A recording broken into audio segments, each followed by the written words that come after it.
Hello guys, it's been a long time, sorry about that.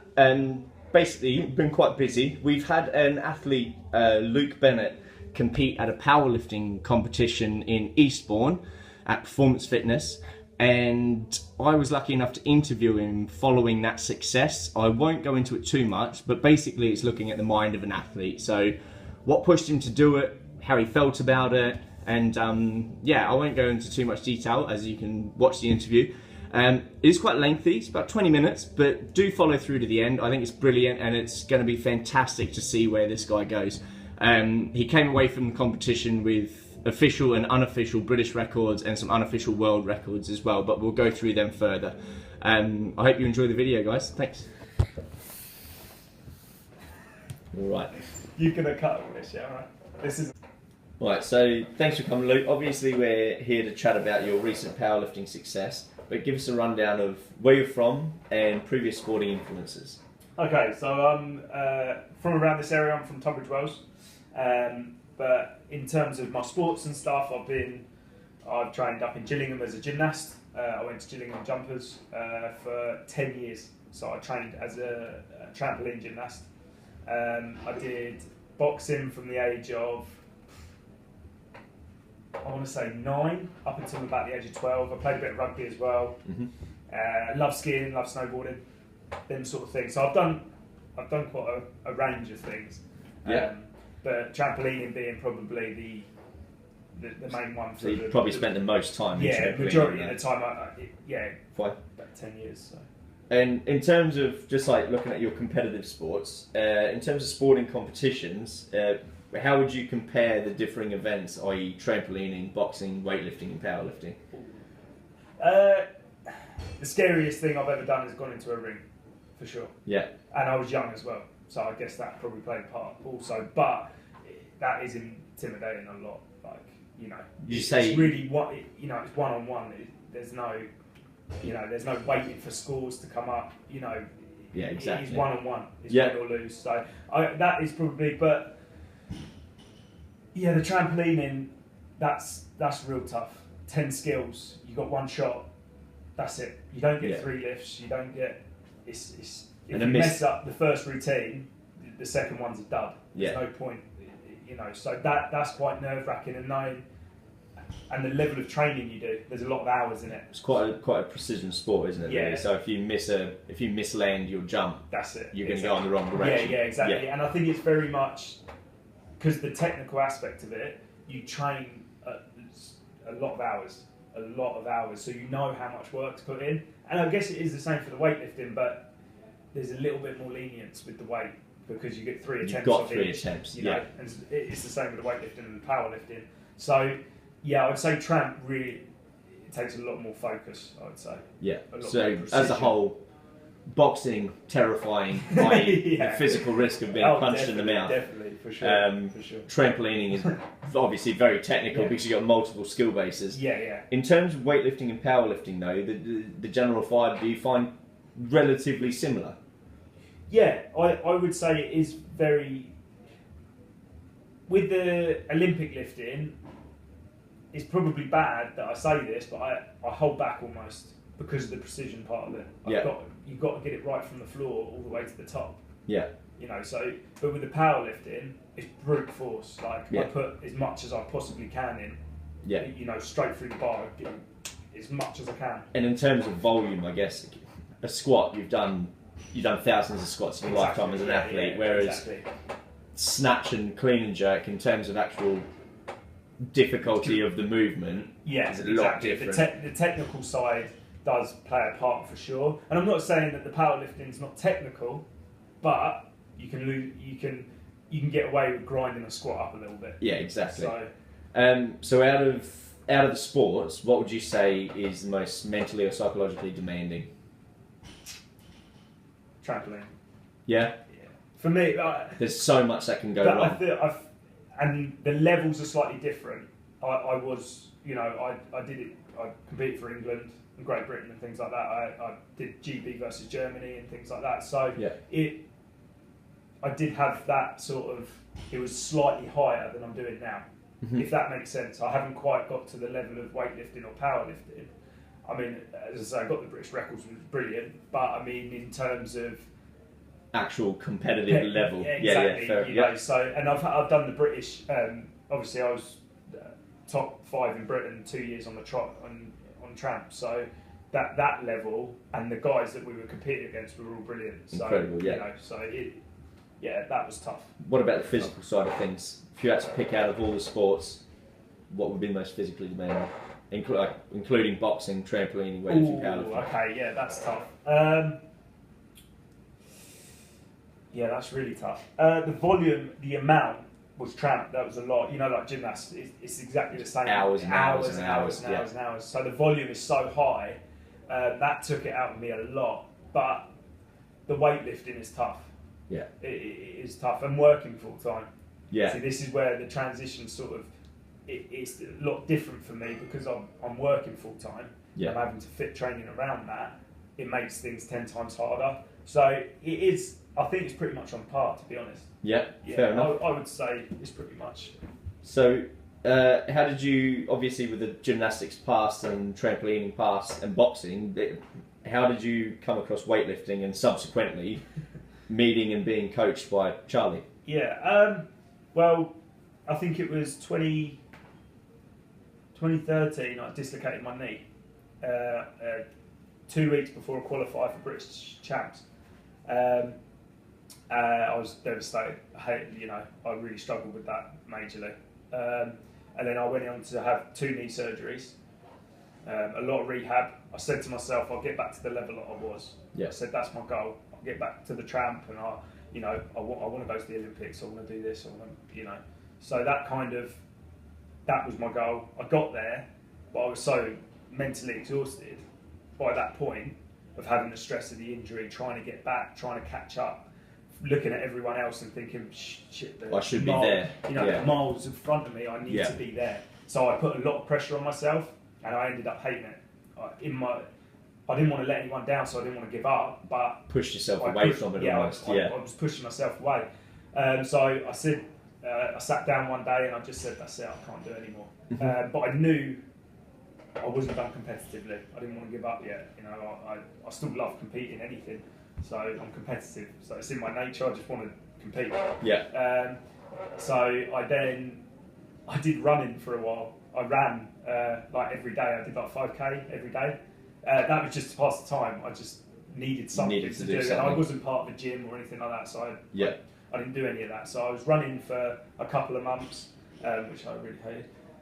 But at the time it was filling a gap. So then I was looking online, weightlifting, and I thought, I might be pretty good at that. I think, like, I'm quite strong. I'm short, which helps. Yeah. For those of you that don't know, Luke is 5 foot tall on the nose. I am. So any sort of long distance running wasn't going to work out great. No, it made me shorter.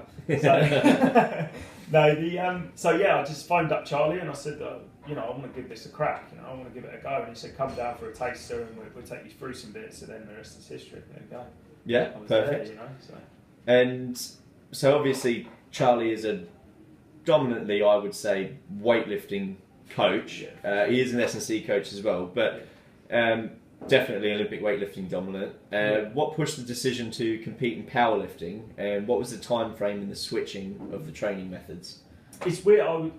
With the powerlifting side of things, I think I was just, you're scrolling through Instagram, and I was seeing a lot of guys that were my weight, like 60 kilo, and I saw them and I saw them squatting like 130 for a double, and I was thinking, well, I'm already doubling like 170, it seems a bit of a a thing to do. And then I just mentioned it to Charlie. I said, a couple of guys that I've seen, they're British record holders, but I'm pretty sure I could do that. I'm pretty certain. Stronger than them, basically. Yeah, well, I did. Yeah, I mean, fair play to anyone that does it. I feel, but I just thought to myself, I think I could do that. So I just said to Charlie, and Charlie said, well, let's do it. And the competitive nature came in. That's it, exactly. So obviously your entire time as a powerlifting athlete, which spans about across a month, has been done at Elite Performance Labs. Yeah. How have you found the training environment? Oh, quality. Like, as I say, like ever since Elite Performance has opened, the atmosphere is brilliant. Even with the Olympic lifting and the powerlifting, because we have powerlifters in the gym, we have Olympic lifters in the gym, so there's that good bit of banter as well. I like that. That creates a good ethos between the two sports. Yeah, and you know, there's a little bit of bickering here and there, and I like that. It makes it fun, but like the atmosphere is brilliant. You can't. Yeah, I couldn't ask to train a better group of people, to be honest, and have great coaches as well. Everyone wants to help. It's not like, you know, stick to your own. It's everyone's helping everyone, so it's 100%. really good. You know. So even though you mentioned you were 60 kilos, but funnily enough, you did have to cut weight for this powerlifting competition.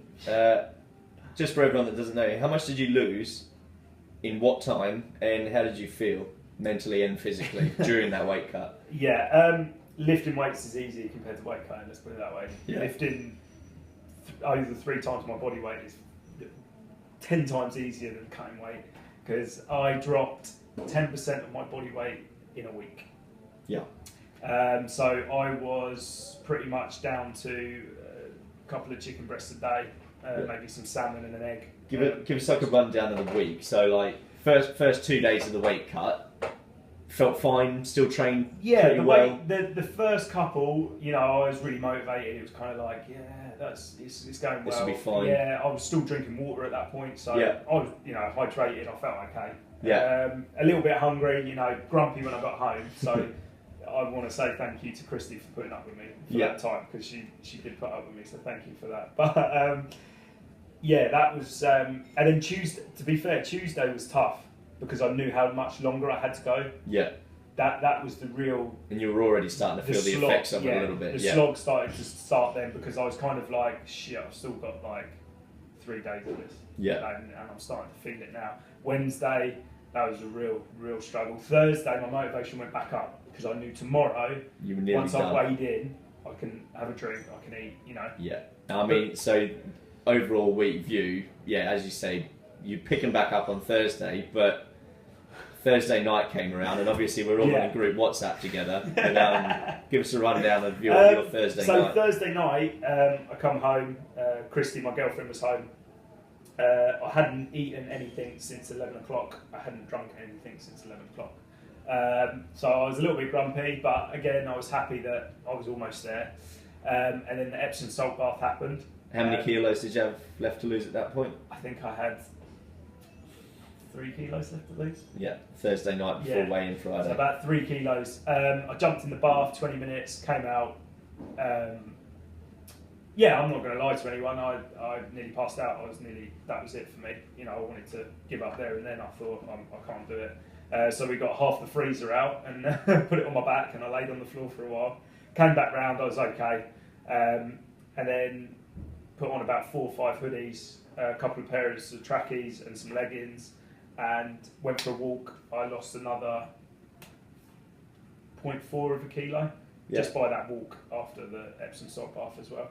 And then I woke up 4:30 after a bit of a crap night's sleep, to be honest. I woke up at 4:30, and then I jumped straight into the sauna for 45 minutes at 70 degrees. Coming out to check my weight. The real gutting bit was when I probably 25 minutes in, and I was sitting at 56.1.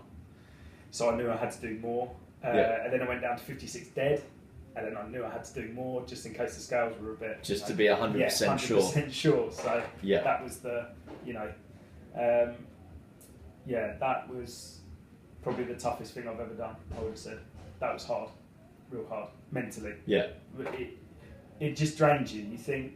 Because you know, at any time, you can just give up. No one's telling you have to do it. You know, it's a choice. It's a purely personal thing.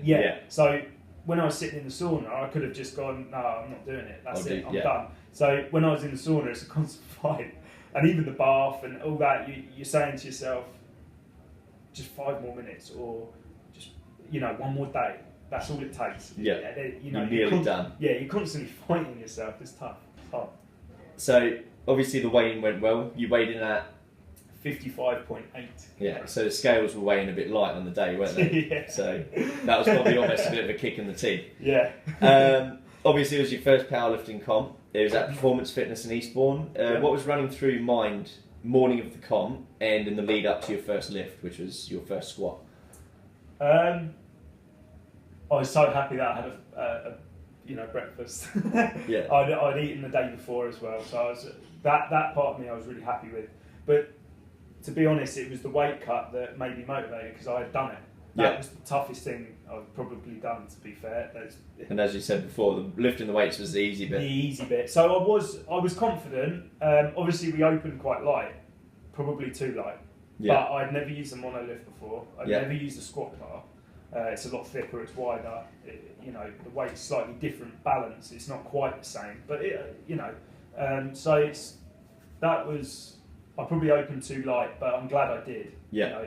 I felt confident after that lift. So. Yeah. So your first squat was 160 kilos, which was a British record. Yeah. Was there a sense of relief after seeing 3 white lights? Definitely, 100%. Because I knew after that first one was out the way, I knew that I can contend with anything that come my way with the mono lift and things like that. I wasn't worried too much. Yeah. So, So bearing in mind the success you gathered from your first lift, give us I was there obviously watching, but give everyone a little run through of what happened for your second The second squat. lift, I came out, I was pumped. We put 180 on the bar, so we're going above triple body weight now. So, I was pretty pumped. Got the bar, racked it, and just absolutely dive bombed it. I went down to the bottom, straight back up again, racked it, and there was red lights, and then I realised I didn't wait for the signal. Yeah. So there was no signal given. The signal was given like way after I'd stood up. So that was that was a bit of a. But again, inexperience. Yeah. It's going to happen. Oh, I'm glad it's excitement happened. after the first lift and all. Exactly. But the third lift was absolutely fine. Obviously, another British record, and was that? Yeah, that was 180. So the 180 was another British record. Yeah. I was really happy with that lift. Yeah, spot on. And then they gave me a fourth lift because I knew I had more in the tank. So it didn't go towards my total, but it still classes as a British record because it's at a competition. So I did a 195 back squat. Which wasn't only a British record, was it? It was unofficial world record. Yeah. At 56 kilos. Yeah. But by how much? What was the old one? What's the official world record? 17 something. 17. Yeah, 172. Yeah. So I blew that out of the ballpark. Yeah. So, And bearing in mind, obviously, as we repeatedly said, it was first lifting competition. What was sort of the attitude of the other lifters? Once they'd seen how much you can squat. I think there was a few. I heard some whispering and Was there any sort of sour faces a little bit, or because we got the vibe that there was a pretty good mood within the whole powerlifting competition. For sure, it's not to say it was you got negativity from it. It was. There was a little bit of whispering, as you say, wasn't there? Yeah, it was good. Which there would be. I like being I like shocking people. Why not? It's fun. Yeah. It's good to do that sort of thing. Like, why not make it, Make a scene. Yeah, exactly. No, I make agree. A bit of history, Absolutely. So. And also, obviously, with a boxing, trampolining, weightlifting past, bench press hasn't been a real focal point of training, has it? So, no. How'd you do on your bench? I benched for 3 weeks prior to the comp. You were watching me, and you spotted me and things like that, so you sort of knew how I was doing. So we opened 90 kilos, British record straight away, which I was happy with again. It's not the strongest point, and then I managed to go all the way up to 105 kilos, and by looking at the videos, I wasn't sure doing it because it felt good, but I just wasn't sure on how well it went. But I think I had more in the tank for sure. Good. It went up reasonably easy and it felt good. In terms of official, unofficial records, what did your final lift hold? What as a total or just as a bench? Oh, just as a bench. That was an unofficial world record. World record as well. 56 kilos in the GPC. And was there any difference between the feeling you had in the lead up to your first bench comparative to your squat? Obviously, you've done a million squats before. Yeah, so. It's not my strongest. It's not my strongest lift yet. Were you more worried about getting red lighted though? Yeah, based I think on form? I think it's the form part and not quite knowing. As I say, I was learning as I went. Yeah. I was getting tips from James and Dell, which was really, I needed it because I'm completely inexperienced. You could tell I was sort of stuck out a little bit because I wasn't. And I mean, as you said, so far you've been spotted by me and other coaches at Elite Performance Labs, and we're not powerlifters. Exactly, and you've got people watching. Yeah, 100%. And then after the squat, you do almost feel like, oh, don't make a tit of yourself. You've done well on the squat. You're not a one-trick pony. Yeah, exactly. Make sure you prove to people that you want to make a scene on every lift, essentially. Yeah, you don't.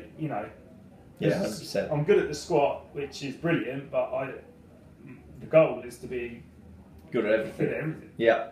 So. In terms of your deadlifts, obviously initially they would have been like, oh yeah, brilliant, I can deadlift. I've done clean and jerk before, but you sumo deadlift, so bit different. How do you feel about that? Yeah, actually the spotters said they were really surprised to see me lift sumo because obviously I'm an Olympic lifter, though for conventional, but because of my stature, it makes sense to do sumo. And obviously we were lucky enough to have Delron Queen do a powerlifting seminar, and was it him that pushed you towards the sumo? Yeah. He even said I just stepped up to the bar and I set up sumo, and he said it was spot on straight away. So why change it? Yeah, why change it? It's, if you've got more potential in it, then fine. Yeah. So really, in the end, now that you've got official British records and some unofficial world records, what's next in terms of powerlifting? In terms of powerlifting, I would be lying if I said, oh, I'd like to do British, blah, blah, blah. I want to take on everyone. Yeah. It doesn't matter what federation. You just want to see how far you can go. Yeah, it doesn't matter what federation. It doesn't matter who. I want to beat anyone that's 60 or 56 kilos. As simple as that. I don't. People might think, oh, that's a bit. But I love doing what I do. Like, I love it. Competitive spirit, isn't it? Yeah, So you want to do both weight classes then? Yeah, definitely. Why put a limitation on? Why just stick to? I'm going to push myself. I'm going to see how far I can go. Why not? I'm only this young once, so I'm just going to go for it. Why not push it? Yeah. Keep going. Well, you might make history. You will make history. Well, and that's the idea, isn't it? Yeah, exactly. It's just I want to be old. Yeah, when I get old one day, I want to look back and go, yeah, I smashed it. 100%. So that's the way it goes. Well, Luke, it's been a pleasure to interview you, mate. First person to interview. Yeah, I think we did well. Absolutely. Mate, we smashed it out of the ballpark. Yeah. I think this should be... And when you're big and famous, mate, don't forget us. I'll never be big, mate, but thank you. I'll be your exclusive interviewer. Well done, mate. Thank you very much. That's all right, then. Thanks for watching the video. I hope you enjoyed it. If you made it this far, I figure you did. Please like and subscribe, like the video, comment on it, tell me how you felt about it, tell me how you feel about how the interview was conducted. I am going to still follow Luke because he's going to be on the road to the World Championships. So, yeah, I mean, I'm going to do further videos with him. He's got his own Facebook page. He is going to get a YouTube channel as well. It's called Daniel Sun Strength Sports. Look him up, share his page, follow it, and you'll see us with some collaboration videos once he gets his YouTube page sorted. But yeah, as I say, guys, let me know how you feel. Bye.